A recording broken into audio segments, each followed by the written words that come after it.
He said himself he got drunk. I only drank half the bottle.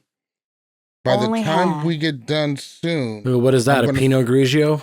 No, this is the peach Smirnoff.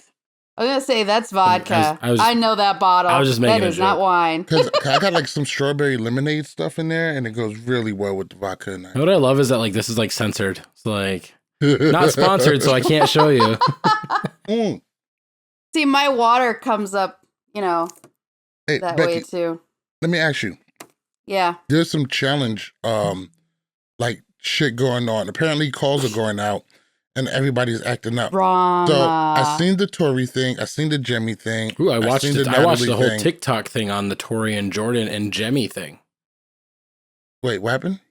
Jordan told Jemmy his side of the story. Jemmy told all of her fans on her Patreon. Tori didn't like it.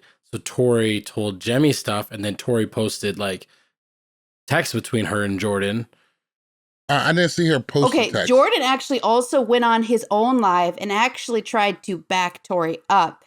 He said that the information was skewed by he's the one Jemmy. who set Jemmy off. Let me ask you guys a question. Jemmy taking all of this beef and putting it on her Patreon and making money doing it.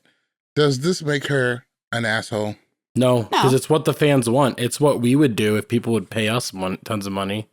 True. But she's basically a podcaster. That's what I'm saying though. She has resources and she's using them because it's not like she's using them for herself to build clout. She's giving off, and even though a lot of people think that, she's giving information to the challenge fans. Like people want that. That's why they pay for that. That's like if you wanna know the secrets, you're gonna listen to Johnny Bananas podcast. You're gonna pay for Wes's podcast because you're gonna know things that super fans don't know. So Jemmy wasn't in the wrong while doing this. No, if Jordan didn't want this information spread, he shouldn't have said it to the biggest big mouth in the entire challenge history. Absolutely. Jemmy. He pretty much co-signed this. I think he was okay with Jemmy knowing and having it and everything, but I don't know. It seems According all weird. To her, she said that he okayed her telling information. I think he didn't like the reaction that Tori had, so he's trying to save his ass. Sorry. And maybe like the reaction like all the fans had, every video, TikTok, every message I've seen from it, everybody's like, "Oh, I blame Jordan for all this." Like, and then like I don't know. Like I'm not. I know. I feel like, bad for Jordan. How is that right? I know. Like we talk about Tori a lot, like how she's like having fun being a single girl, but then everybody's like, it's impossible that she would have been still in a relationship with Jordan when she went over on vacation with Fessy. That's not possible. And it's like, she cheated on her boyfriend with Jordan. That's how they got together. Allegedly. No, that happened. No, that happened. I mean, she denied it, but this all got aired out on what, the Vendettas reunion? The Dirty 30. It was Dirty 30, her rookie season. No, she said that they weren't together on the Dirty 30 season. They probably still hooked up. Now, whether they're talking about timelines and bullshit, but either way, Derek, whatever his name is, last name is, Derek Henry. Whatever. He is. Put some respect on his name. Yeah, right. Okay. Derek Floppity Flop. But anyway, he was dating Angela while he was dating Tori too, so he cheated as well. So at the end of the day, we're not excusing that. That's we're not excusing the bad behavior of men. It's what it is it's that people are saying it's impossible to believe that Tori would have cheated on Jordan, but she kind of cheated on, Derek with Jordan. And even if it wasn't... She didn't say she did, though. She never said she did. Why would you? Why would you on Bachelor be like, yeah, you guys cheated. said they admitted it. She admitted fucking Fessy. We didn't say that they admitted it. Doing Jordan? We didn't say that she admitted it. We said that they did. Like, hang on a second. If you go back in Jordan's history, Jordan doesn't protect girls unless he's like with them. He doesn't just like, you know what? Like unless he wants to be with them or he is with them. It's once he is. He protected John A. He really didn't protect Laurel because she protected herself. But and then he protected Tori. He also protected, what was her name? Kayla. He really liked Kayla that same season. Yeah. That he hooked up with Tori. So he also protected, I think, Jenna too. I think he really. Well, I think that Jenna's an exception to the rule. She's just friends with everybody. When it comes with Jenna and Kayla, they're pretty cool. They share one brain cell. They are a unit. I'm joking. I love them both. It was just. I know you love Kayla. I'm laughing because I don't love Kayla. I do. No, I do love Kayla. It was just an easy joke to me. But I feel like we should maybe jump in because we have a lot to talk about. No, I've been drinking and I took off work tomorrow and I'm ready to get it in. Well, so did you not hear there's more Fessy drama? Yes. I don't really care because he's not relevant right now. Yeah, but like Amanda's relevant and this Tori Jordan stuff's relevant. Amanda Jordan is there. Well, it was the Fessy and Natalie thing. And apparently, the question is Natalie using this as is she being an opportunist at using this casting call period to get some clout to get back on the show? Time out. Oh, Tyler's uninitiated. First of all, who's Natalie? Second Natalie of all, Negrati. Natalie Negrati. That's Big Brother Natalie. Yeah. Sorry, it's hard to remember some of these There's people. A lot of Natalies. Unless well, no, but like that hard to remember. But no, I'm saying she's that's what you were saying. Oh damn, that's I think there's only 3 Natalies anyways. There's Big Brother Natalie, there's Survivor Natalie, and then there's American Ninja Natalie. We just call that Natalie Ninja. I know, but I'm saying like there's no Real World or Challenge Natalie. There's just right, them. But it's my guess that you're unaware of what was going on between her and Amanda and Fessy. Okay, is this having to do with this like rumored Exes 3 season that everybody's talking about? There's a rumor, but but according to Gamer, it's not an Exes season. There's no Exes season happening. It shouldn't be. It's a lame ass season. But anyway, from what we heard, Fessy went to Texas and was trying to hook up with Natalie, and I think he actually did seal the deal. Wait, and Natalie put pictures of it up. I don't know if he actually did. I think he just sent she said that she hooked up with him. I thought she dated women. I don't think she actually. She's pansexual. What's okay? I'm really She dates everybody. Okay, so she's bisexual. She dates gay, straight, lesbian. It's a trans, true definition of I don't have no type. Whatever your definition is, she will date you if she I think it's like finds you attracted to like interesting. Personalities or something like that. Correct. That's how she did describe it. Real quick before we go on, so people don't. I live in a very like secluded center of the nation, so I don't know a lot of things. I'm not judging. I just don't know for those listening and can't see like the confusion. You're fine. Well, on YouTube, they can see the confusion on my face, but audio only, they're just like, what the fuck's up with this? No, I don't know. Google is my best friend. I researched into it when this thing started coming out. Okay. And there's so many different pluses. Alleged banging. Going on. At some point during this episode, I'm going to need you to confirm if it was actually sealed the deal. Because I don't think it was. I think he was just texting her and got her flowers. Why would he do like, he has so many other options for like a potential Exes season anyways. Well, they're claiming she's using it for potential Exes. Right, because it's coming out now. See, I'm not used to this. I feel like we don't do this to the guys in the challenge, and we say the girl's trying to use them. Like we always say the guy's using the girl, I feel like. I'm not used to this. Yeah, but the thing about it is she's probably been sitting on this for a while, and now that calls are going out, now it comes out. It could have came out any time. And she apparently exposed some text between her and Amanda where Amanda was pressing her. Amanda posted those. What's going on between you and Fessy? Amanda posted those. Natalie, I guess, posted something because people were talking shit, basically saying that she's doing this stuff. And obviously, so she rebutted, not just to them, but also to Amanda, who was liking mean tweets about her, allegedly. People online have been saying stuff, so I saved the truth to clear the air.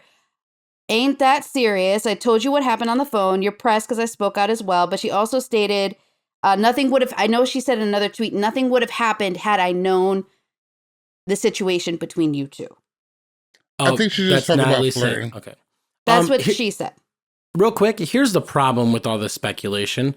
She already has, if an Exes season existed, which it should never, Exes should never be a season again because they don't cast it properly. But she already has a really good partner anyways in Johnny Bananas. Like, why would she want to like compromise that and go with anybody else? Like, she has a partner already. Like, I mean, at the end of the day, I think Natalie would be back on the show had she wanted to be on the show. She works with Viacom. She helped cast some of the seasons that they're doing for other shows. So she's involved. And I know, well, she openly said, listen, I don't want to do the show anymore. She said it outright. Now, mind you, if that mindset has changed. That was after Glittergate, right? That was actually, I think she said that was her last season before Glittergate came out. But she was like, I'm done. I don't really want to do this anymore. I think she felt like she wanted to be behind the camera. It's possible that maybe she's changed her mind. But from what I remember, she was getting calls. She was saying no. Whether they stopped calling is a different story. But I'm also hearing that Paulie and Cara both got calls for this next coming up season. No, that wasn't a phone. Sorry, I dropped my drink on my table, so that's why it hummed. That's where the vibrate came from. Yeah, sorry. All right. Okay, I thought you were talking about me. I was like, what the fuck? Am I over talking? What the hell? Here's a quick Just tell me to shut the fuck up. Now, even though I don't think Natalie is that entertaining of a person on the show, like, and that might not be like her fault. That could be like production and the way she's shown, if like we're being honest here. But she is the type of athlete that you think that they would want to bring on now that the show's in this more athletic direction. She's like a perfect fit here too. Absolutely. Which Natalie?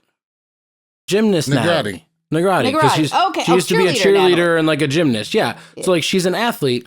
So like it would make sense for her to be on the show now. But yeah, I don't know. That's just an interesting thought for me. Sorry, now that you got other Natalies coming out, I'm thinking, wait, Survivor Natalie? Which I'm really surprised she's not back. I was really hoping for her to come back soon. Well, Hopefully she will. All right. I preface it. Survivor Natalie, Ninja Natalie, Negrati. I think we covered a good amount of the, all of the ongoing Twitter stuff that's coming out. I know there's something going on in Real World Homecoming about the whole, ice cream rape thing. And that's really awesome. I haven't been watching Real World Homecoming, but I'm very interested in seeing that now. But before we go ahead and jump into episode 18 of season 37? 19? I think it's 19. Is it 19? I think it's 19. I think. Let me double check. I think it's 18. It's 18. It's 18? Okay. I want to go ahead and jump into All Stars 4 and just do a quick speed run of some of the biggest moments. You guys ready to get into it? Let's do it. I'm ready. Oh, we're doing All Stars first? Yeah, we're doing All Stars first because otherwise we ain't going to do All Stars. Yeah. All right, we're going to be so tired at the end. We're like, over it, bye. These are see, now you're seeing it. All right. Let me go ahead and bring this in.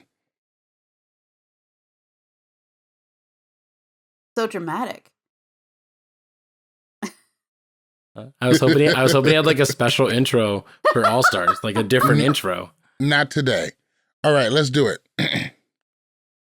What's really good, pastors?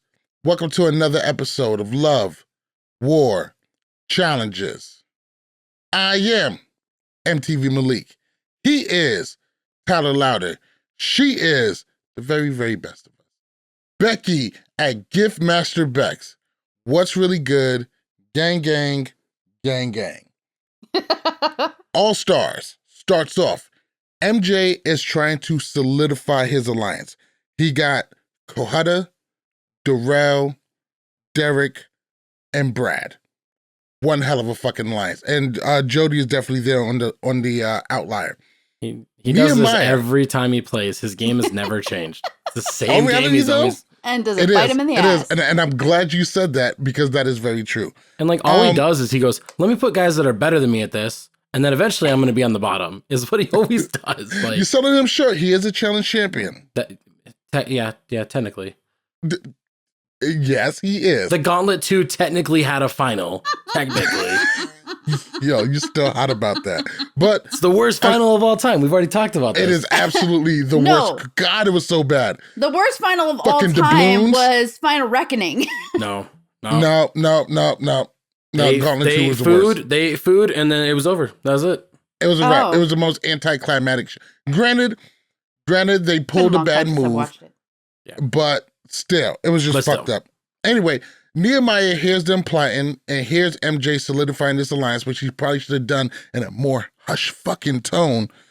Maybe in like quarantine where you had 2 weeks to establish this before you showed up. Yeah, exactly. What? He runs off. He tells Paper cups Steve, pass away, sending Peck, kites. Little and notes. Melinda. Sorry. And that's his crew.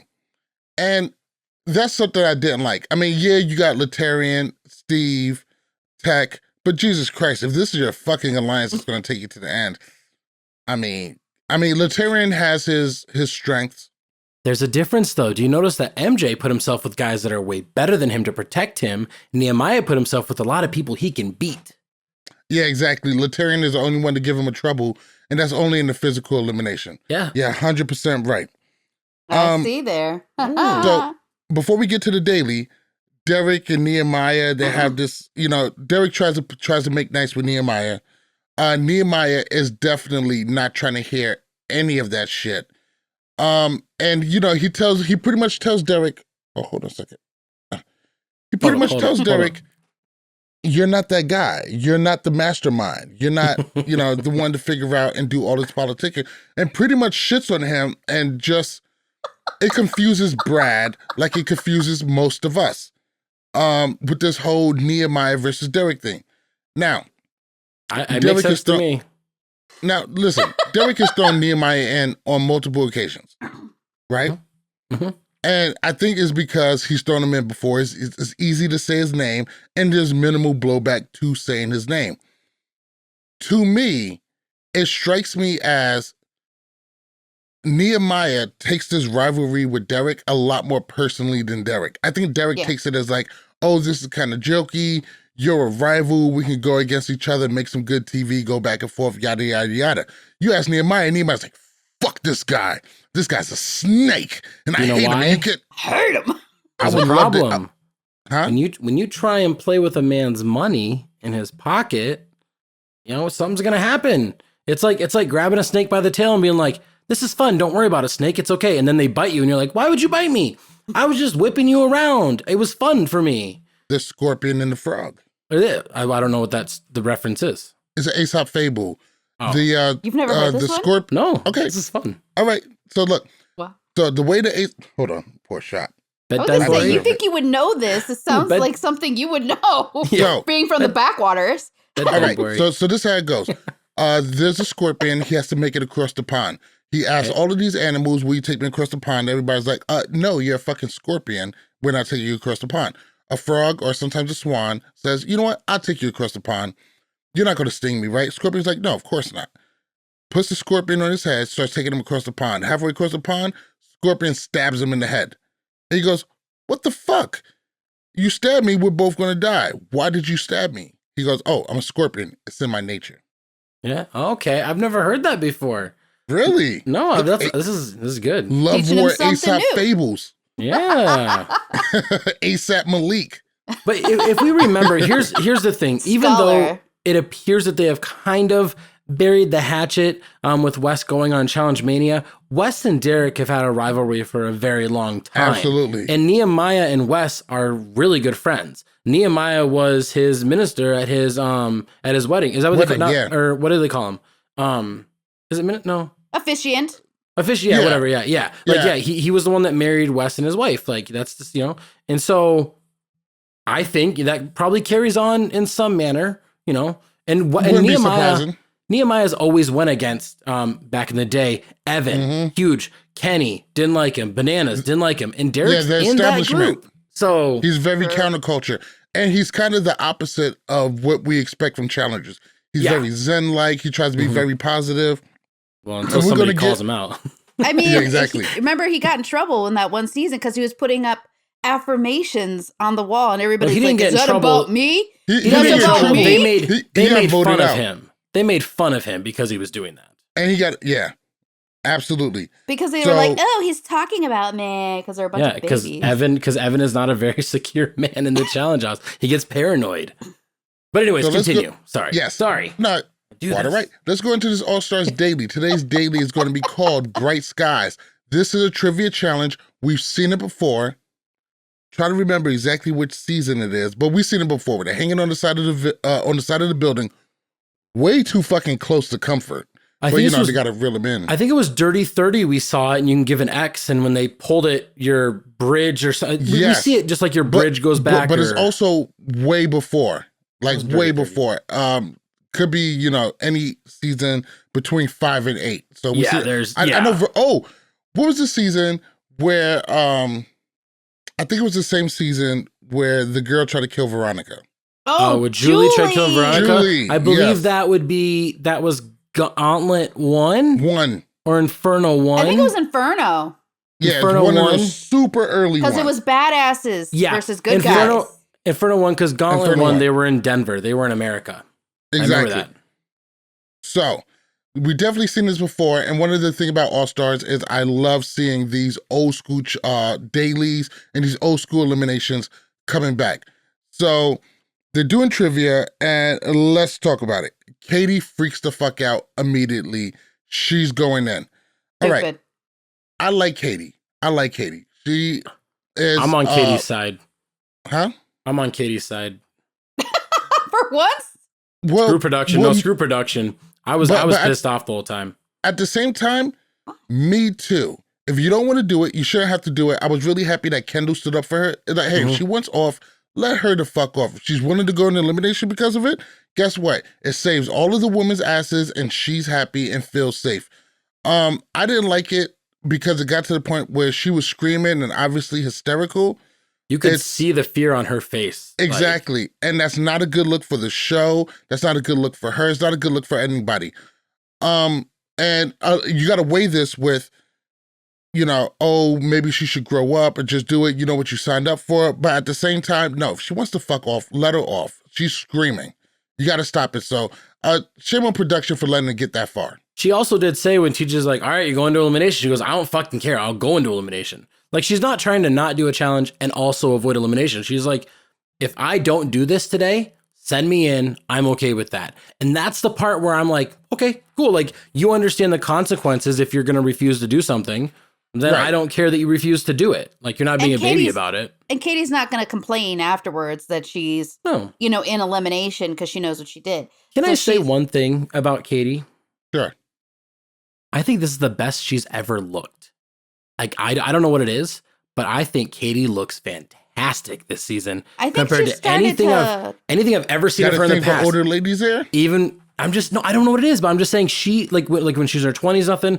Maybe it's because she was always trying to wrestle and always drunk and cussing, but like, she looks healthy. She looks like she's in control of her life. She doesn't look like she's paranoid all the time. She looks good. I don't know what it was. She's in a very mentally good place. I mean, I think her, you know, she's got a great marriage. She's got great kids. Her life is stable. So it's not like a situation where she was when she was younger, where her main things were partying, fighting, you know? Absolutely. Always a good look. I will say that this trivia challenge was maybe one of my favorite trivia challenges ever, because instead of there being one answer, there was multiple answers. And so that was fun. So like, instead of you having to have the right answer, you have to, it's all they're doing is playing categories. Like a bunch of friends with beers in their hands, which they probably do at the house. But that's all this game was. This was a game of categories. Absolutely. I honestly don't, I get why Katie was scared, but a part of me is like, suck it up, dude. Like, you're gonna win this. Like, this was her game to win. Yeah. And she, I mean, maybe it's just because if I trust in the safety, because these people aren't going to kill me on national television or on TV. They're just not going to do it. Accidents happen every day. Yes, but it's very unlikely to happen in this type of environment. So I'm like, trust your safety, trust your harness, just focus. And if you have to piss your pants, but do what you got to do, you know, because she so could have won this. That's what makes me mad. I think she did have a very good shot. But before we move on to what happens after this, what were some of your best moments? I feel like this one gave us a lot of great moments. You got Jasmine getting shit wrong because she picked the same Britney Spears song. You got Kendall didn't know anything about the SEC. You got Tina's camel toe comment, which was great. And Janae claiming she knows everything about these Harry Potter books and forgets the fifth book. Was it Order of the Phoenix? Order of the Phoenix. Order of the fucking Phoenix. And Casey gets her first solo win. So out of the women's side, what was your favorite moment from this trivia challenge? I love seeing Casey get really super excited about winning because she has never won as an individual. And it really is a situation where physical fitness and, attributes are not the top of what she needs to do. So I was really proud of her. That was one of my favorite things. I actually I really like the throw in of the trivia of the challenge itself because it shows who watched after their seasons were done. Does that absolutely? And Tyler, what were some of your favorite moments? Yeah, I mean, the whole thing, I just enjoyed it. But trivia is always like an fun, enjoyable one. It's always good. I don't know what it is. I feel like if you were doing like any other reality show and they did trivia, you'd be like, oh man, they're doing trivia. Like we don't really get to, but with the challenge, it seems to be at the peak of dailies. It's something that fans love. It's what TJ loves. It's what the challengers hate. So it's like the greatest combination of daily. I feel you in that one. For me, I love Kendall just kind of stepping up and just like, guys, cut the fucking bullshit. Get Katie off. She needs to get off. Get her off so we can, just do our fucking shit and stop being, assholes about the whole thing. Now, it's time to get onto the males. And the males had a lot of great moments too. I love the scene where, they were playing It's Raining Men. I love the fact that LT said the fastest animal is a zebra, which, off the top of my head right now, probably isn't the absolute worst guess. And I love Nehemiah saying Mission Impossible 4 when we all know it was Ghost Protocol. Yeah, but that's still Mission Impossible 4. That's a flaw in the system. That is the fourth Mission Impossible. Right. I agree with you. It just wasn't called Mission Impossible 4. And Brad being the first one out because there's people who won multiple eliminations. There was at least one person standing on there with him that won multiple eliminations, and he says, Katie, it wasn't elimination, wasn't it? It was challenges. A multi-time champion. Yeah, multi-time champ. And I'm sorry, that's eliminations? I meant champ. Yeah. But you should have known. You've been doing this for too long. Let's see. So on this show from multi-champs, we have Darrell, we have Derek, we have Jody, we have. Did MJ win too? No, he's only won one. Nehemiah's only won one. Only one. Jesus. Kendall's only won one. Katie's only won one. Brad himself's only won one. Tyler's won two. Steve's only won one. Katie won one back, and she won like Inferno or Gauntlet, whatever. Oh, sorry, I was like, what? Yeah, back when they used to have 12 winners. Like 32 people show up, 8 people get sent home, and 12 of them are champions. Yo, you want some hater shit. I just complimented the shit out of Katie, but I'm saying back in the day, that's, yeah. So there's only like 4 options from here. I have to like rethink of over. But Darrell knows, not Darrell, Brad knows a lot of these people. Here's the problem. Brad definitely knows because he used to be married to a 2-time champion. But he ain't going to say her name. Fuck? He ain't going to say her name, no. She ain't deserve to be on the show. He ain't going to let that happen. What was the harm? Put your head out of your ass and go with the obvious answer. But this is the main thing I wanted to move on. And this is definitely a place I want to build some time. So Casey gets to win, and Steve gets to win, and Brad and Katie are going into elimination. Both of these people are very close to Derek and his alliance. Now, when they get back to the house, Nehemiah concocts a plan. He says, we're going to put in Jody and Kohutta, who have lifesavers. That wasn't so Nehemiah. They can use it like... It was Nehemiah and Steve. Nehemiah and Steve did it together. I thought Casey came up with that. No. Nehemiah came up with the plan, and he blessed it to Steve. This is all Nehemiah's doing. I don't know. Nehemiah came up with this plan. He said, we're going to put in Jody and Kohutta. They're going to use their lifesavers, right? They're going to use their lifesavers, and then... were their life shields, and we're going to put up the people who we want to put up. This is brilliant way to eliminate the life shields every fucking time. Absolutely. First off, this really in fact may be one of Nehemiah's the greatest move that Nehemiah ever pulled. This is his best move he's ever made. Best move.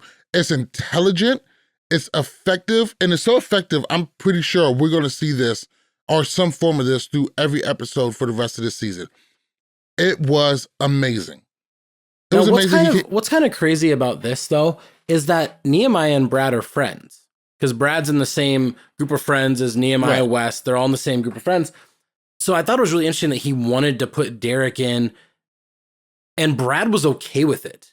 You know what I mean? Because like, even though Brad's I think Brad's working both sides, but like, you think Brad would be like, yo, can you give me tech? I don't think Brad was okay with it. No, I'm saying that's what I'm saying. I don't think he was either. Yeah. What did I say? Yeah, no, I thought you said Brad was okay with it.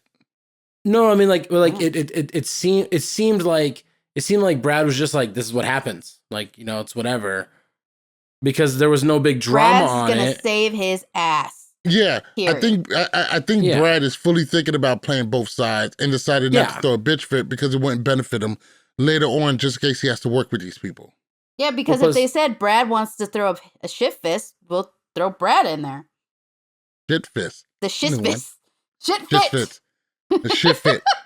Me and my brain not connecting with my mouth. No, it's all good, but I love the fact that Nehemiah came up with this and passed it on to Steve, and let Steve pass it on like it's his own fucking idea. He brings this to Casey, and Casey is just like, oh my God, you're such a genius. We're the brains of this operation. I found this whole sequence to be fucking hilarious in every way, shape, or form. Now, and Katie she was on board with it too. She was on board. If you want to get Derek, of course. Because she doesn't trust Derek. That's what's funny about this. She doesn't trust him. Right? I mean, what the Derek fuck was that is about? a shady character. I'll be honest. You don't get cast on Dirty 30 for no reason. Especially in the later seasons, you see the little shady, conniving side. I just don't. So they put up in nominations they put up Cohutta and Tyler, and for the ladies, Casey makes a play to knock out Katie and puts up Kendall and Jody. Now this is the brains of Casey. All right, you got the thing going on with the guys. She kind of takes over and sneaks this in and doesn't really give Steve much of a choice. And Steve didn't really protest this enough. I think that there's probably somebody else they could have put in that would have rocked. Jasmine. A world of people they could have put in. I don't feel like Steve put up enough of a fight, but Casey was obviously making a play.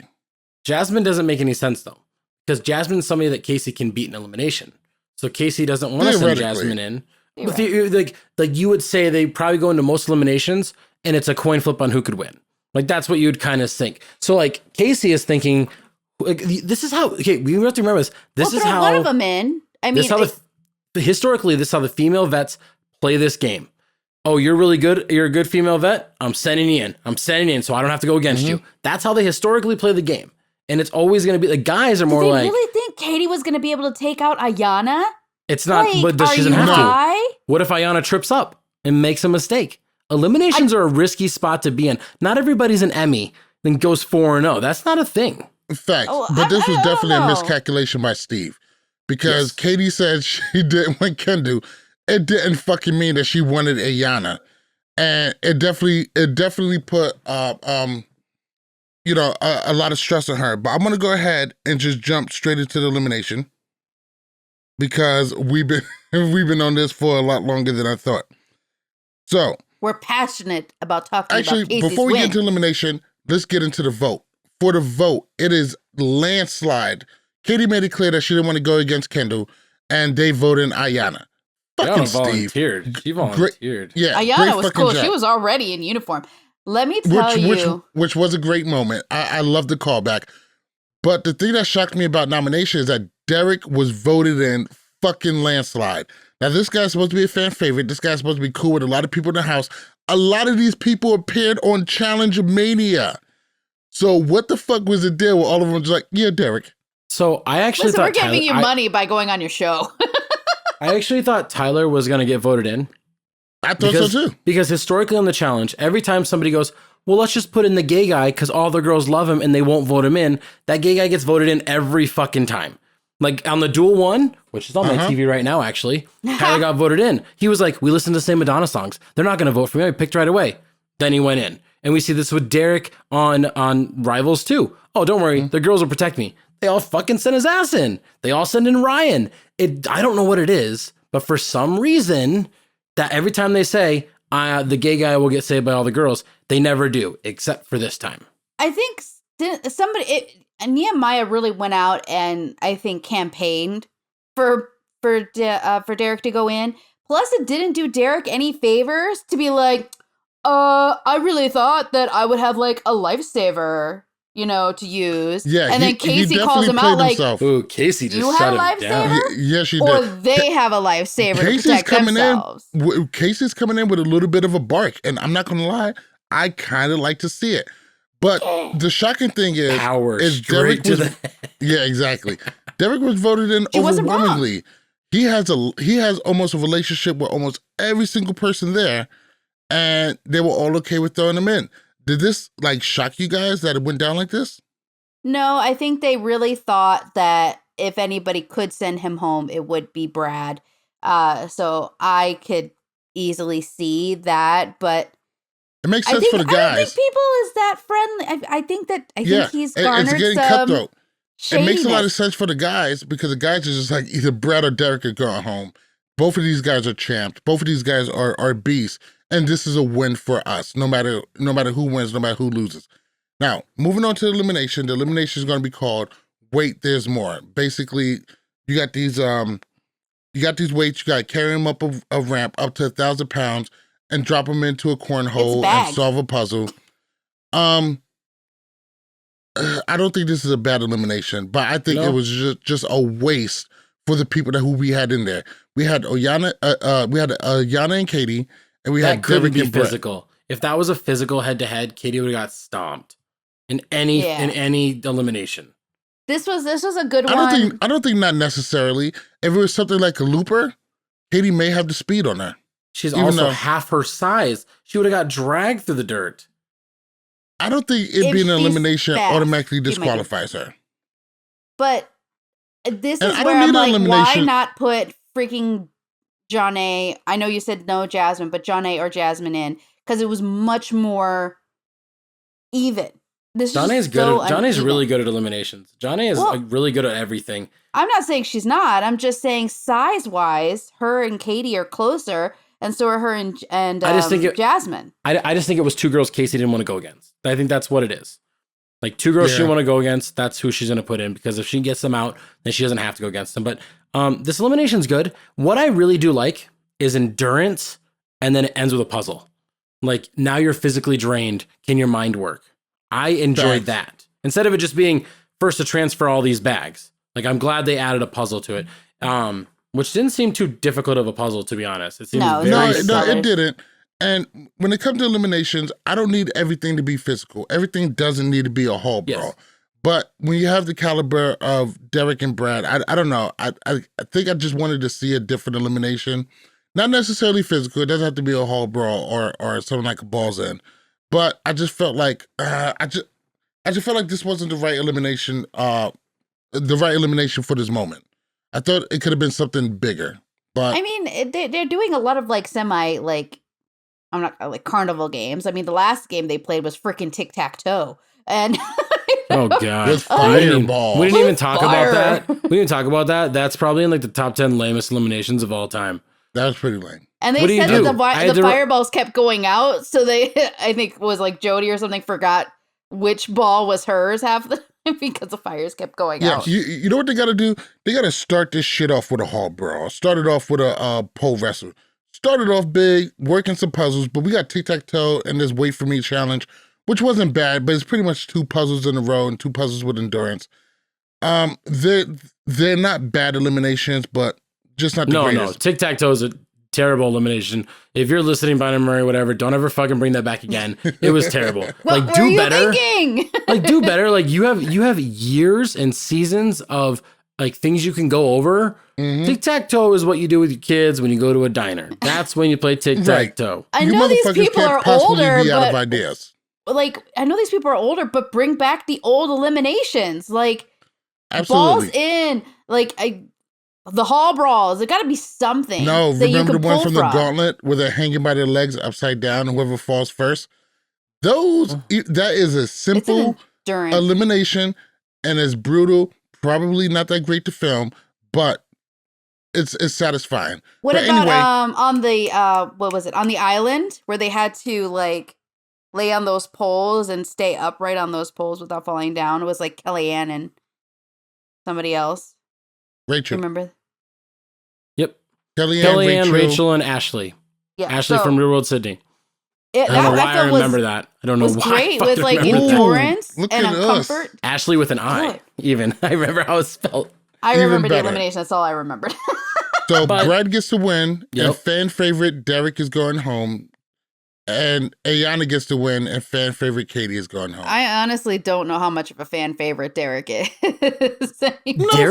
Derek's performance, he is one of those guys that like it seems like when challenges go back in the house, or it's like they're all like hanging around, they're all like high schoolers to me, or like college kids kind of type thing, and they all fall into these like stereotypes.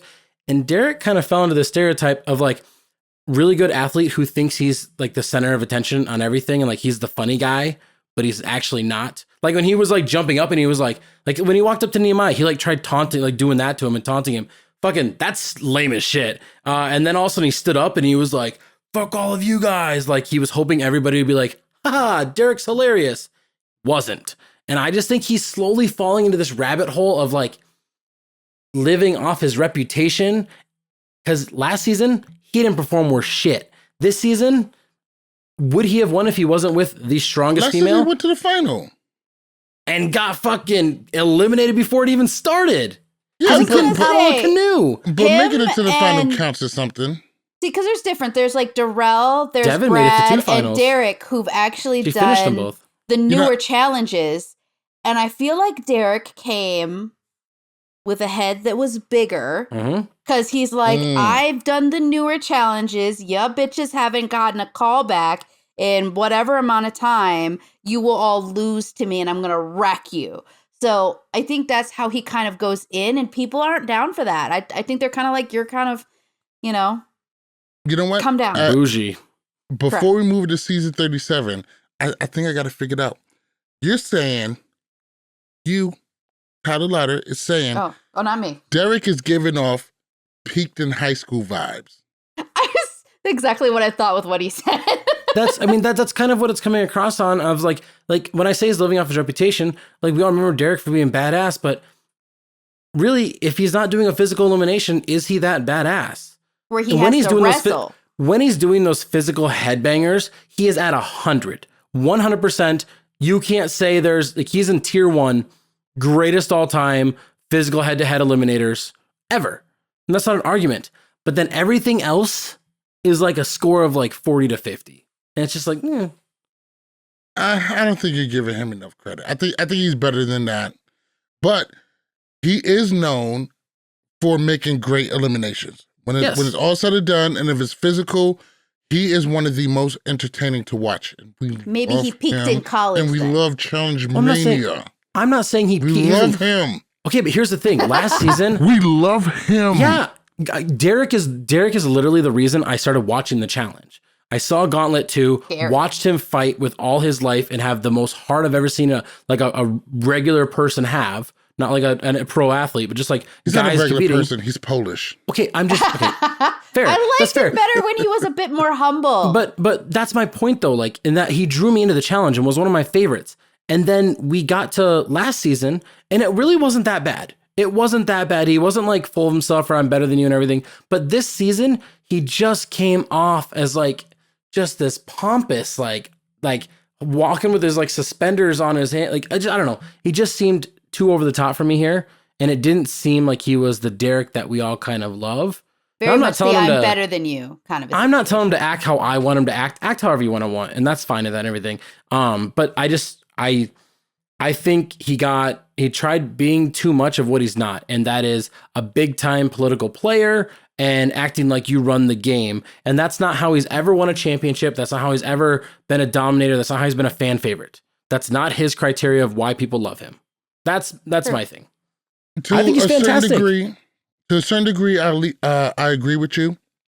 I just think it's important for Derek to know that we love Derek because he's Derek. He's a pit bull. we care about you, Derek. No. you. But what I mean by that is we don't need Derek to be a supreme mastermind or a master manipulator. We love Derek for being who he is. Scrappy, always willing to take on the biggest guy there and just not giving a fuck and putting his heart into everything. And that's what we love to see. Right. But also for him as a challenger, and during this this second act of his, he may need to develop other parts of his game, and that may be the social aspect. So we got to see how his social game has always been fantastic. He's always been he got voted in by a landslide. This time because his game was bad this time. This season, but that's like a strength of his in the past. Is literally guys want to work with him because they just always do. Think about how those guys wanted to work with him, and he never went into elimination on the ruins, and he got what he wanted on the island, and he got to work with everybody, and everything in the gauntlet. He pretty much got who he wanted, except for Timmy, the final elimination. Like he pretty much, like when he came on to Inferno 3, he got fucking cheered. They were like, oh fuck, they lost CT, got Derek, and they were to the moon excited. He's one of those guys that people are always rooting for when he's in eliminations. Everybody in the house seems to like him. His social game is top notch. It doesn't get credit enough, but it is. This season, he lacked it by trying to play Kingpin. Sure. Absolutely. Now, this is going to wrap up episode 4 of All Stars season 2. Nice speed run at like 49 fucking minutes, but... You know what we should do? Maybe we should just cut this, drop it tomorrow, then add another episode that we drop on Friday of the regular challenge. So we have 2 videos. He doesn't want to take you much time. It won't take you that much longer to edit. It really won't. It really won't. No. It really won't. It won't. It won't. It'll take like an extra 5 minutes. Well, honestly, this episode's not going to take that long. We can speed through this. Unlike you, Tyler, I love our fans, and I don't mind giving them extra bonus content. That's what I'm saying. We 2 episodes in one weekend. That's what I was saying. Speaking of loving our fans, I want to thank all of you guys for leaving all of those YouTube comments. I think right now we're sitting at 97K for biggest bands. We love to hear from y'all. Love to talk to y'all. Yes. Tyler, I noticed you on YouTube always responding back. I'm always responding back too. Becky, feel free to jump into the game. I have responded. I've also liked comments. I've responded. Also love hearing from you guys. Also, I wanted to put out... Maybe you guys just don't know it's me because I put it on my own handle. Real quick before we go, we used to do this, and I feel like why don't we do it again? Do you guys want to talk about Tyler's top 10? Not right Tyler's now. top 5? For All Stars? It's for All Stars. I dropped it. Just go ahead, kick that shit. All you gotta do is an hour. Is this your power rankings? This is my power rankings that I just dropped this past week. And it's just my top 5 because I'm not gonna go through a whole list, but we'll go my top 5. So the top 5. I say, didn't you just have it? Faulty internet. Anyways, it went. Steve, Jody, Nehemiah, Tina, and oh my god, I don't remember who else my number 5 was. Ayana. My video's not uploading now. Ayana makes sense. She made 2 eliminations. Got a lot of people in the house shook. But Steve, is that in the order? It was. I'm trying to pull it up. No, you can't have Steve over Nehemiah. Even though Steve got the win, Nehemiah controlled how that vote went. I think Steve is a little bit too high. And Tina, as much as I like her, she's good for TV, but she hasn't really done a whole bunch this season. I mean, granted, she did win a daily, which is great and fantastic. We support her. But at the same time, this episode, she didn't do that much. Tina? So, her being ranked that high on episode... Oh, sorry. Okay, so here we go. I got to work. No, this is a collection. So what I was doing... Sorry, everybody. Taking a 4-episode sample, and this is where I have them going, power ranking going on now. Nehemiah is number 1 right now. Okay. Jody is number 2, based on control of the game. Number 3 is Steve, because I think he's positioned really well in the game, plus just made a big power move. Number 4 is Ayana. She sent home 2 girls, but she's done it on like confidence and not even afraid, and she's smoked them both. And then number 5 for me is Tina, because I think Tina is playing a very, very good game. And that's my Tyler's top 5 after episode 4.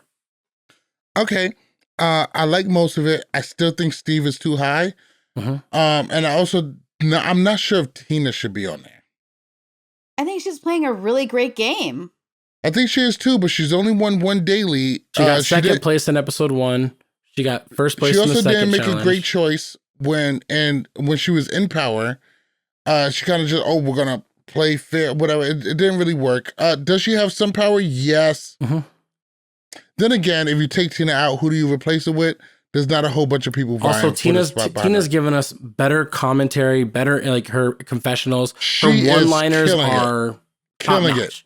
So we have to remember, it's not just performance, it's social game, it's camera time, it's it gave Ryan disintegrating the shorts. The shorts, swim shorts. Hey, so check this out, and which was great. That was amazing. So there's a phrase we use for people who's like, in hip hop, people, would rap and then sometimes they will fall off and just not be as popular. And then they will have, kind of a comeback, get on somebody's song and do a great verse or whatever. And the phrase for that would be lyrically fit. And only because I don't have a better word for what Tina is, but Tina is kind of that. She's been gone for a while. She came back. She is still fit to be great TV. Mm-hmm. And so just for the lack of a better term, she is lyrically fit to just come in and don't miss it. May even be maybe the best commentary wise that we've seen from Tina. Great TV. Don't really have her pegged to win a whole bunch. I think maybe we get her for another 3-4 episodes would be great, but she's been great TV. You know what she'd be good on? Like the women of the challenge, kind of like a Real Housewives like type thing of like wives. You know what I mean? Watch the fuck out of that. I don't watch Real Housewives shows or anything else. But I'm saying, but if it was like of the challenge females and it was like them and their partners, and it's like 5 different challenge females that are like Tina, like great commentary type stuff, you'd watch that and it'd be hilarious. I'll watch the fuck out of that. You see her life is amazing, by the way. I gotta say. Yeah, that was nice. Let's go ahead and move on to episode 18 of season 37, The Challenge. You guys ready to get it in? Let's do it. Yeah, bring us back in like this is our first. Big shout out really good, to the guys. challenge group Unbothered. No. We're already here. They're here for the ride. Let's go ahead and get into it. So, Emmanuel just beat Logan, and tonight is the Night of Champions. Somebody else got to go home. I'm sorry, what did I say? You said Night of Champions. Night of Eliminations. That's a WWE pay-per-view. Gotcha. Thank you. Don't ever correct me in front of my friends again. My B. My B. I did it last week too. When I was B. You were like, what are you watching? I was like, none of your business. This is the Night of Elimination. Listen, if you're not at the table, you're on the menu. And right now, everybody is on the menu. Team Sapphire has been stripped of all immunity. And it's going to be a one ladies, one men's elimination. They're going to trim the fat before they're going in. Whoever is nominated, they get to pick whoever they want. Go ahead, Before Tyler. we get into what happened and everything, we always talk about this production, adding little things. This is a fantastic fucking twist. This is great. Yes, it is. Yes, it is. I loved everything about this. Yes. It was a surprise. We didn't see it coming, and it wasn't fucking lame. At least not all of it. But the ladies are going to be up first, and everybody votes. I think anybody could have really seen this coming. As it goes, Emmanuel voted Amanda. Amanda voted Tori. Devin voted Amanda. Tori, Amanda. Nelson voted Tori. Big shout out to Nelson. Nelson has shown time and time again of how loyal he is. And let me just say this, just in case anybody gets confused. Don't ever question Nelson Thomas's loyalty. Nope. He has proved it time and time again, and he has stood tall on it as one of the best features he has, even to his own detriment, how loyal this guy is. This guy is so loyal, he hurts himself with his loyalty. Can't ask anything more of him. It is absolutely commendable and honorable, and they just don't make him like that anymore. Nope. Now, does this segue into his dating history? I can't call it. But when it comes to the challenge and his gameplay, this man is loyal. I commend it. It is great to see. Nelson votes Tori. And we're going to get into that. CT votes Amanda, Emmy votes Amanda, Kyle Amanda, Casey Amanda. Now check this out. Amanda is the obvious choice. Even Tori just vote her. She's going in. Like, it's not gonna, your vote towards any which way isn't going to matter. Amanda's going in. He still won't say her name. And even though, I don't want to say posturing, a gesture, it was a very nice gesture. Even though all the odds against you, you're still going in, I'm still not going to say your name. Fucking loved it. Fucking loved it. I mean, and I think Nelson is becoming a huge fan favorite only because the authenticity. He's almost the opposite of Tori. Where he does these things, it doesn't come off as, oh, I want to, no, for real. It doesn't come off as, oh, I want to make a nice TV moment, or I want to look good when I do this. It just seems like it comes from who he is as a person. And say what you want about the challenge, it's overproduced, people care about Instagram followers, yada, yada, yada. This is the stuff that I love to see, the authenticity, and fucking Nelson is full of it. In the good way. Of authenticity. Full of authenticity. Full of it. Pause. Just full of all that authenticity. I'm going to say something, then I want you to continue, and then I want to come right back to what I said. I want to try and loop around.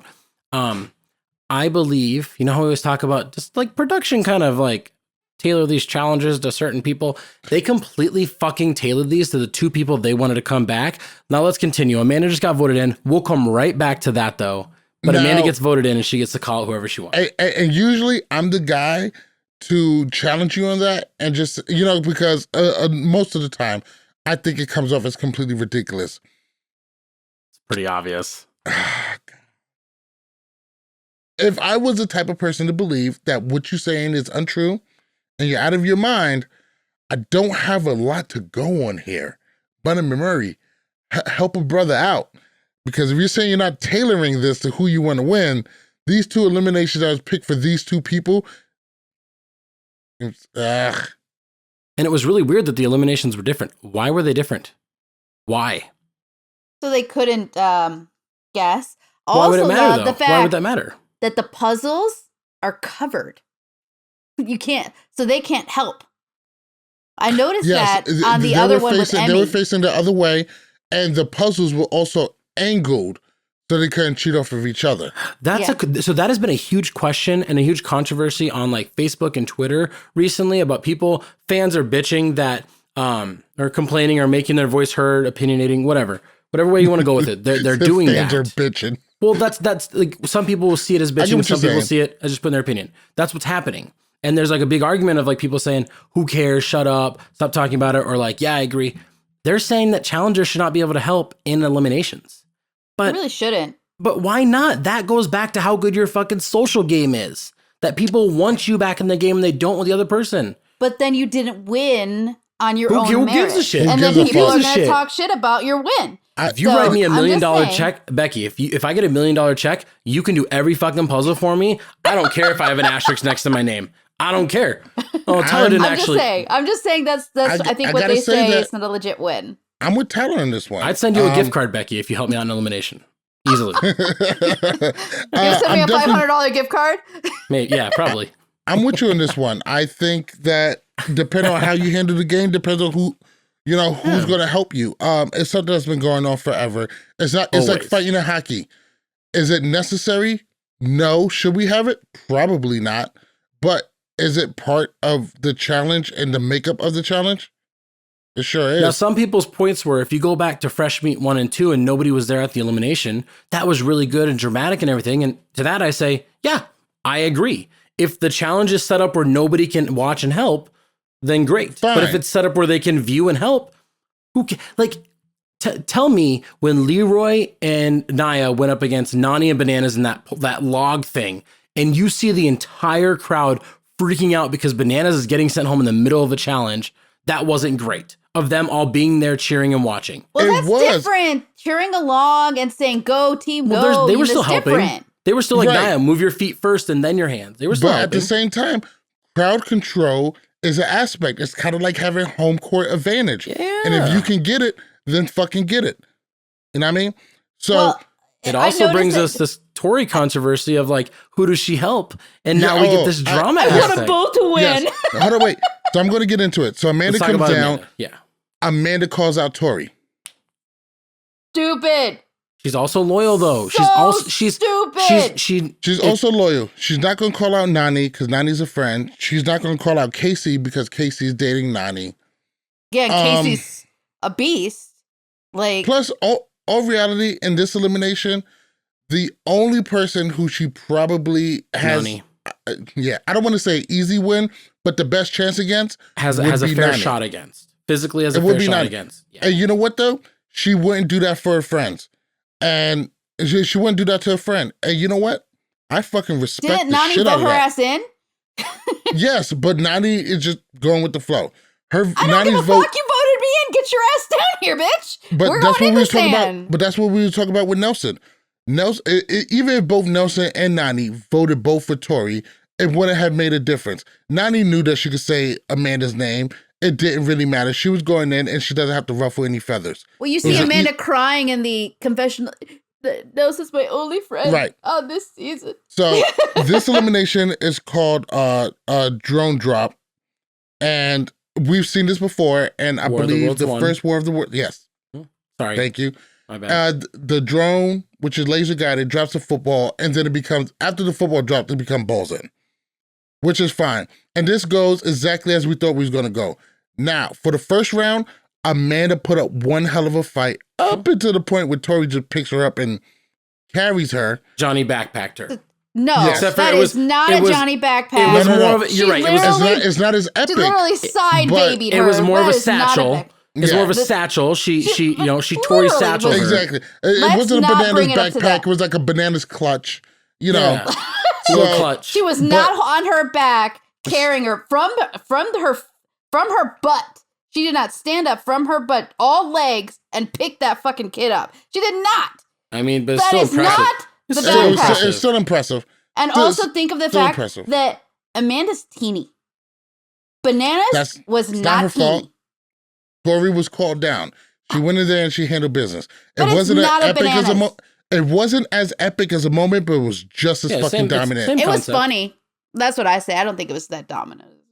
I think picking up your opponent and carrying them to the goal is very dominant. I'm going to say dropping her. I'm going to say the size difference between Tori and Amanda is probably almost equal to the size difference of CT and Bananas in that season. Almost identical. Also, props to Tori, because Tori could have slammed Amanda down on her way down to do it, and she didn't. Yeah.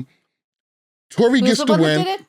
Tori gets the win, as we all thought she was, and this brings me up to the end of this elimination. And there was a couple of things I liked. First off, I like seeing Tori be dominant like that. It was a dominant performance. She deserved all of the kudos for the win.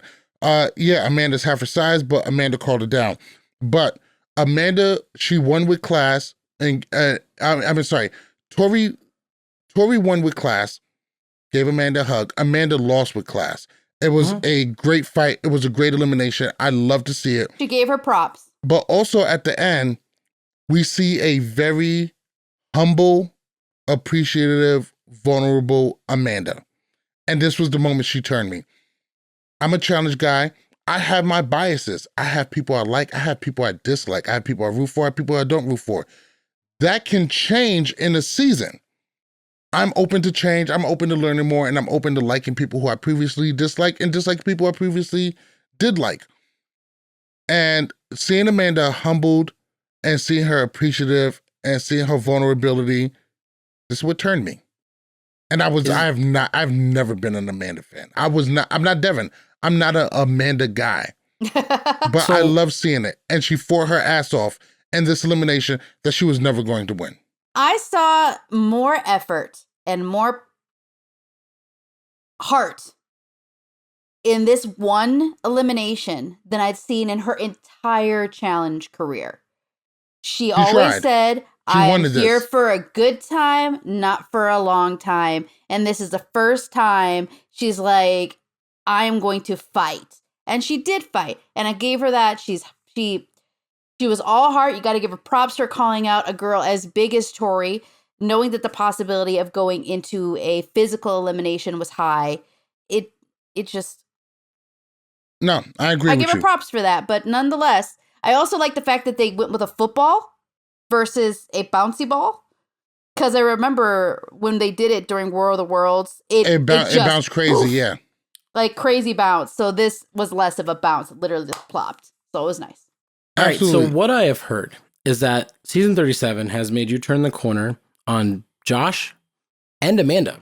Does this mean that we are officially retiring the time that Josh tried to fuck Amanda in that clip? Because now they're not two people you're trying to make fun of and don't like. Now you like them. So showing that clip. Oh, I can still make fun of him. He was never making fun of Amanda. No, I know, but it just it was never a thing against Amanda. Here's my thing. I'm not saying you have to do it, but it sounds like a perfect ending to this full circle of like, I don't know. You know what? Maybe it's time to move on to the next funny thing. Josh is still a big Lux crybaby. I think you're right. Like it might be perfect timing. Josh is still a crybaby, and I'm not a big fan. But I do think Josh isn't Big Brother Josh anymore. Josh is Challenger Josh now. And I love to see it. Maybe we have to have a special little retirement video to... Yeah, I appreciate... The biggest problem with Big Brother and all of these people coming from there is they didn't know the challenge. It's a different game. And it wasn't big fans. They didn't play the game how we wanted them to play the game. And we've seen them as messing everything up. This isn't Josh anymore. Nope. Josh knows the game. He's still kind of a crybaby and pardon my language, off. A little bit of a bitch.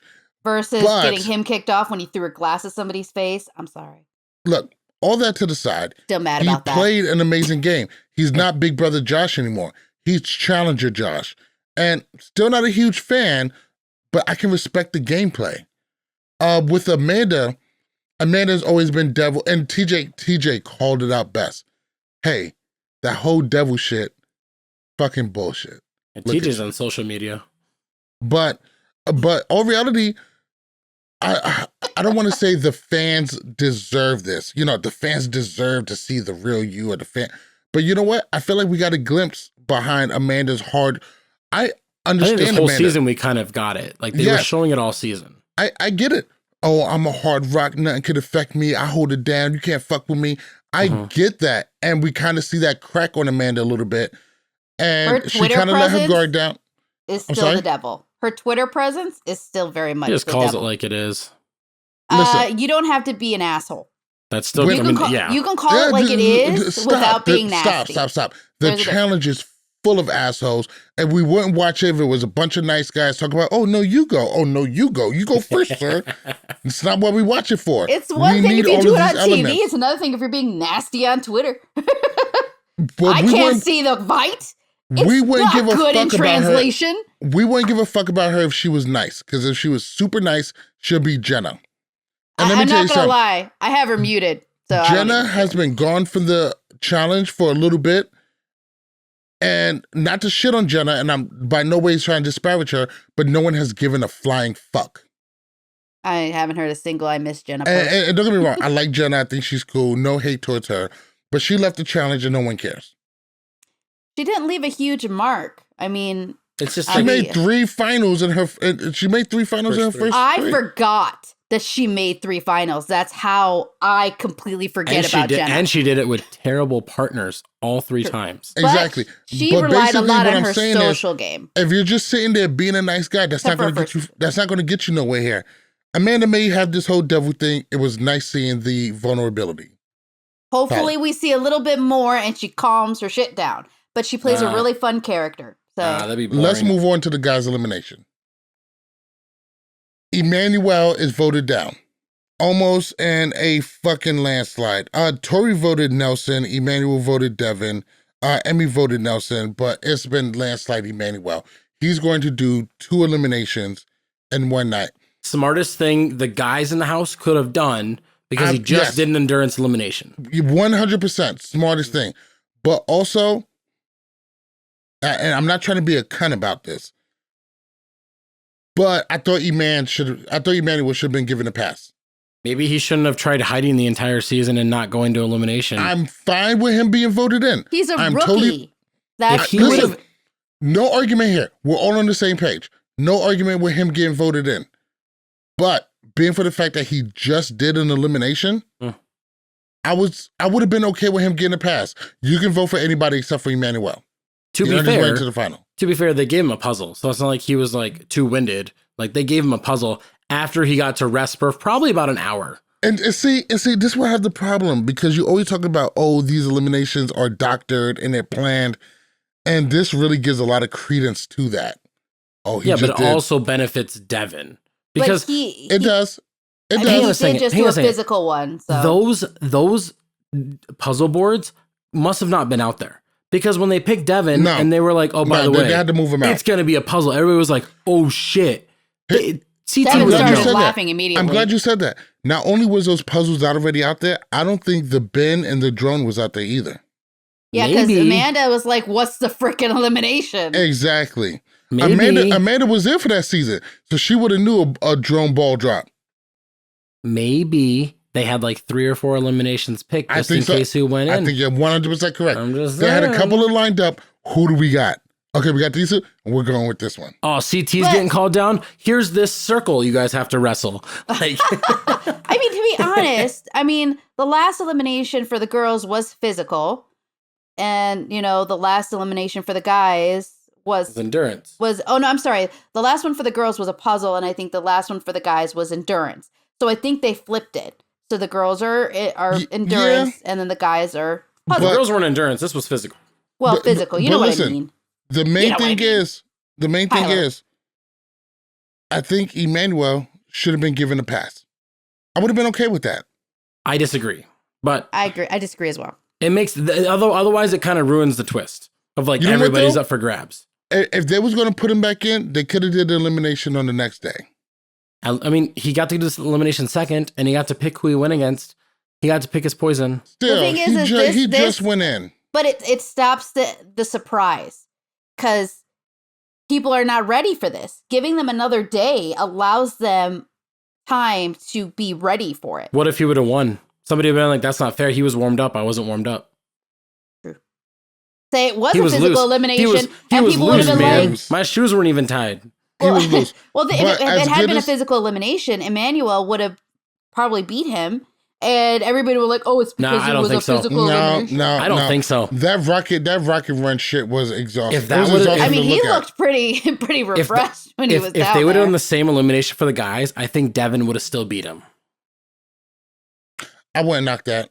Devin outmuscled Wes last season. Like, granted, it was his friend and kind of, but like, Devin's more scrappy than we like give credit to. And here's the greatest thing about this, and I know we didn't touch on it, but Devin gets the win here. And I just want to say, like, once we get to the end of this episode, this is like a big like middle finger to everybody that's like, oh, fuck Devin. He doesn't belong on this show. He's not good enough. He can't outrun everybody. He can't outwork everybody. He can't win eliminations. Fuck that. He has controlled this entire season. He has been the best player, better than anybody else. And I will stand by what I said last week. This is a top 10 strategical games by anybody ever. The one elimination I don't know about he's top 10, but he's definitely killing it. Is a puzzle.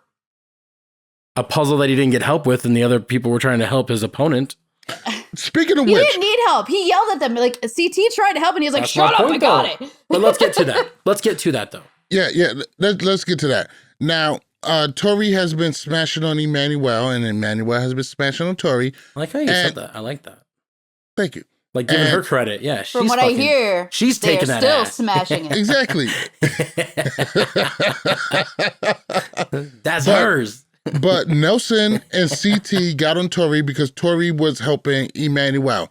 Now, granted, she was also rooting off Devin, and she's like, oh, I'm rooting for the both. And Devin and CT both called her out. Like, to me, the main thing is playing both sides. Me personally, I play by some different rules. Non-civilian rules. Just a whole different thing. And some of our rules are different than what modern society dictates. In my world, playing both sides is some extremely sucker shit that has very big repercussions and consequences. Not granted, in civilian world, it's not like that.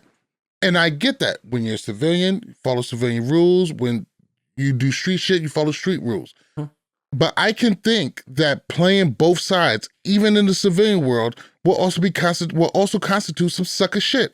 And that's the biggest thing I didn't like. Just pick a fucking side and say that's what you're on.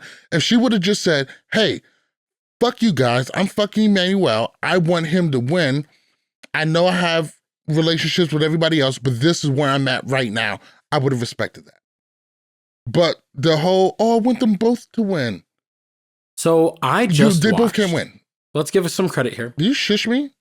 No, I was saying, I was jumping in with a point, the fault on your point. So okay. I have a point. I have this is like a light bulb. This is like bing. Okay. I just watched, because I have Pluto TV on. Like when I'm going to bed, I put on Pluto, kind of watch like an episode of the challenge, what's randomly on, fall asleep. Rivals 3 was on, which isn't a season that I'm like too fond of. But Nicole, Nani's cousin, was kind of hooking up and kind of dating Nate on the show, but he was going against Nani, her cousin, and she stood quiet the entire time. She didn't root for one person because she didn't want to offend them. And she's like, how can I not root for my family? That's my family. Like, and she felt bad not rooting for Nani, her family, even though she was like about to date this guy. And she just did this whole time.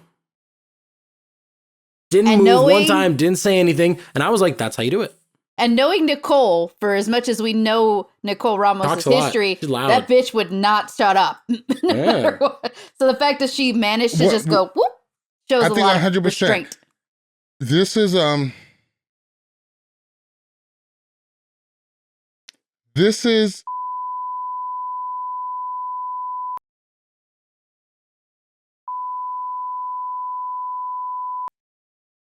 Get out of town. Get out of town. You didn't say that. Pardon me? Respectfully. Did you just tell me respect? Not you. Not you. You're the best of us. Not you. I'm just talking about. Oh my God. I'm getting uncomfortable.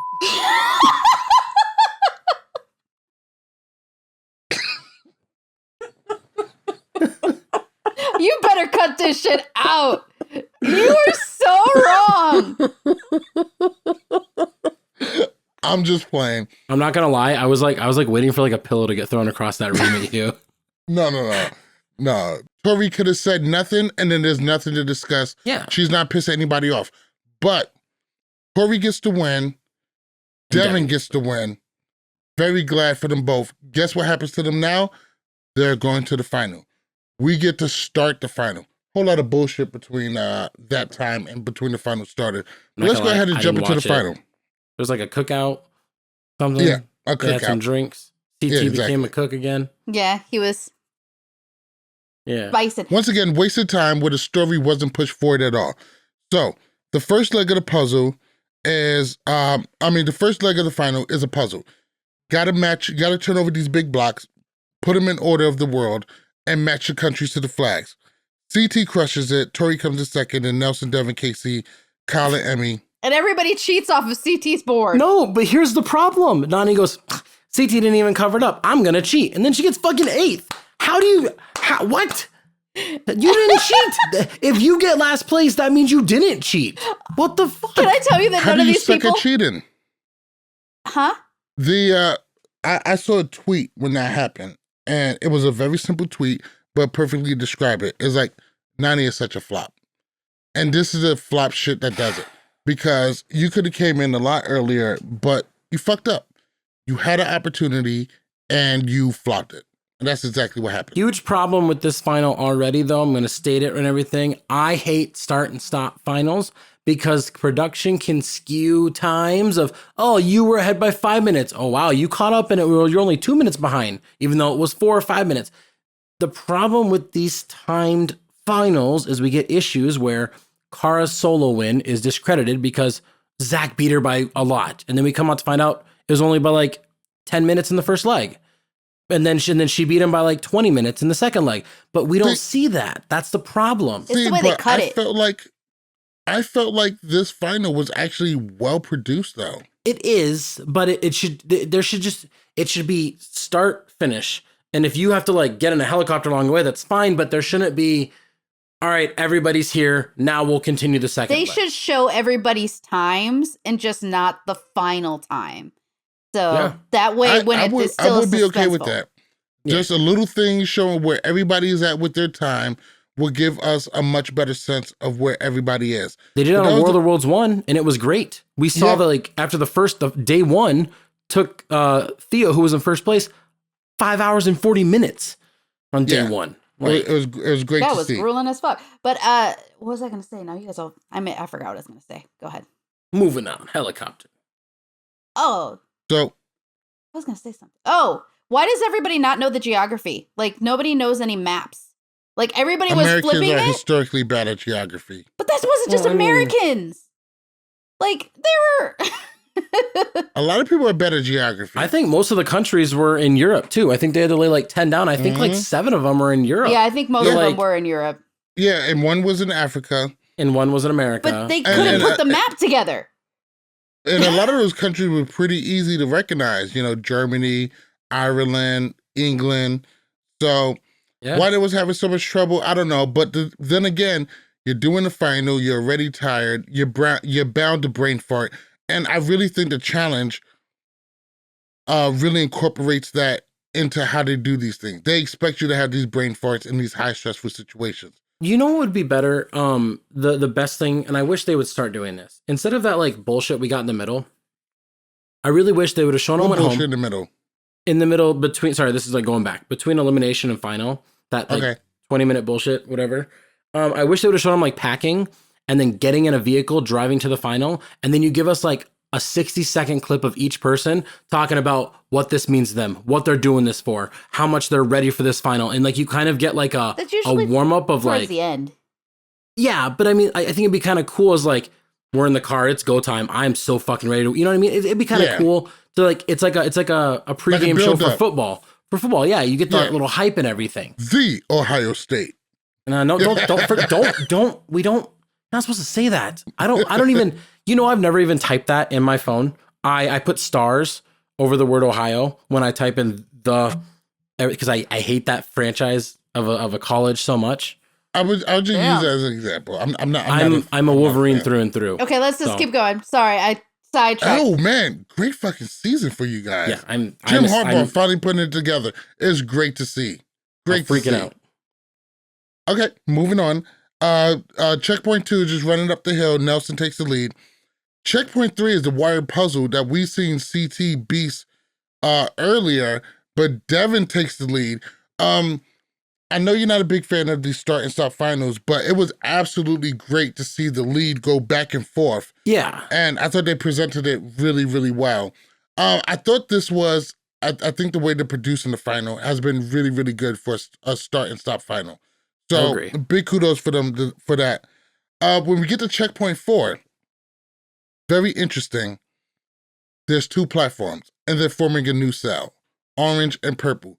Now the first 4 to finish is CT, Devin, Emmy, and Tori. And the orange cell was the next one, right? Yep, then orange one next. Orange cell. Kyle Nelson, Nani, and Casey. It's hard to believe in the orange cell. I mean, the purple cell is fucking stacked. I mean, I think Kyle is a real dark horse because he always does pretty well on these finals. He's just not good at puzzles. So I think that's kind of... So who on that team is good at puzzles? Exactly. That's why they're all there. It's a shit show on that team. But, you know, one really good puzzle thing will get them through. But I think that... I mean, I want to give it to Hart because I think Casey really wants this. You saw her walking through those rocks like, I am not going to trip and fuck my ankle up again. I am not going to have this happen again. She was like ballerinaing through that shit. And she really wants it. And I see that there is a fire in Kyle that he really wants to win. He really wants to do this. So I'm not going to let him, I'm not going to shoot him out yet. Like Nani and Nelson, but I give more to Kyle. Maybe if they were better at puzzles, but like wanting something and actually being able to do it are 2 different things. I mean, Casey might be able to pull out a puzzle. Can I make a claim about Casey? I think it's time to put Casey in the same tier as Nicole Zanata or whatever her name, like however you pronounce her last name. A physical beast that is terrible at puzzles. and that's fine. I mean, and Nicole just kind of always had rides to the be timed coattails. out. Nicole always had to be timed out on her puzzle. Let's be honest. I mean, you could argue Casey got timed out as well because she was last. Like, and there was no time to it anyways. The timing didn't mean anything. Day one was about establishing 2 cells. That's all it was about. Had nothing to do with your times. I'm sure if there was a 20-minute timer, Casey would have been timed out. Well, do you think the times are going to be factored in at the end? I think the times start now.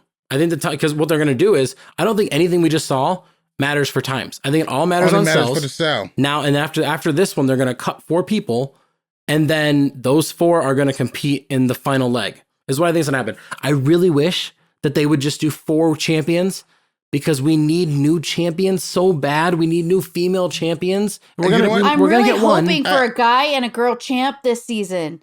I don't care about the other 2. I think there will be a guy and a girl champ, but Tyler, I do definitely hear what you're saying. I do think we're going to see something that's going to allow us to have a minimum of 4 new champs. So, fun fact is that if it is a guy and a girl each get a championship, this will be the 3rd season in a row, 4th season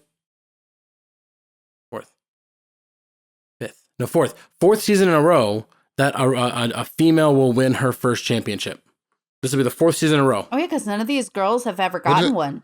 Dee, Jenny, Amber, and then whoever wins here. Yep. 4 in a row of female first-time winners. Amber is definitely one of my favorites. But that's going to be the end of the first day of the final, season 37, episode 18 of the challenge, Spies, Lies, and Allies. God, what a fucking terrible name for that. That's going to do it for us. X's 3. Oh, Lord. X's 4 is going to be the shit. I want another rival season. No. They need to get rid of the spy ship, but let's move on to something new. There's 1.5 million ideas out there. Let's go ahead and jump on one of those. My thing, a lot of people online have been saying they'd be loving an Exodus season, and there's always people fan casting, and I'm going to make a video in the off season about fan casting as well, because I have an idea and everything. However, the problem is production goes, did you guys share a Coke one time? Man, they're lovers. They're going to be on an Exodus season together, because now they don't like each other, but they used to share Coke. But now Pepsi, soda, not that, yeah.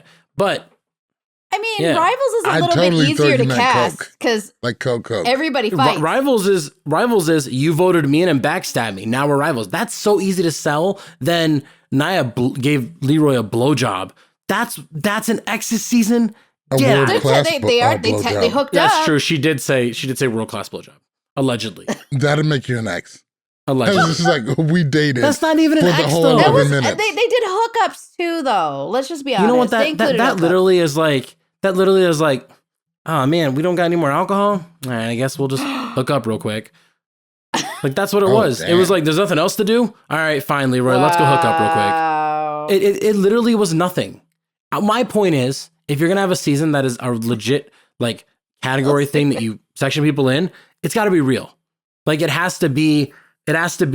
Kyle and Cara have to be a team. Like we have to have people that actually dated. Oh, I think they'd actually make a good team now because Kyle's not, because she's in a good relationship and Kyle's in a good relationship and has a kid now and Kyle wants to win. I think they would work really, really well. I think Kyle would die to be teamed with Cara. Like I think I don't even. There would be no drama, and I think MTV would be like, oh, God damn it, kind of like when they casted Brad and Kyle together, and they were like, oh my God, this is amazing. We're going to fucking win this thing. And they were like, no, you're supposed to hate each other. Stop being friends already. The only thing that Brad did to Kyle was like make a comment about sending him home next season for Cara. He just tied his shoes up. Like, it was thin. It was very thin. It was such a thin premise. It wasn't even worth it. All right. That's going to do it for us. Thank you all for watching. Follow us on Instagram and Twitter at LWC Podcast. Follow us on Facebook and TikTok at Love Word Challenges. Cop your official LWC gear at shop.lwcpodcast.com and our website is lwcpodcast.com. Get your customizable challenge gear and accessories at shopthechallenge.com. And make sure you listen to Love Word Challenges on Apple and Google Podcasts, Spotify, iHeartRadio, or your favorite podcast app.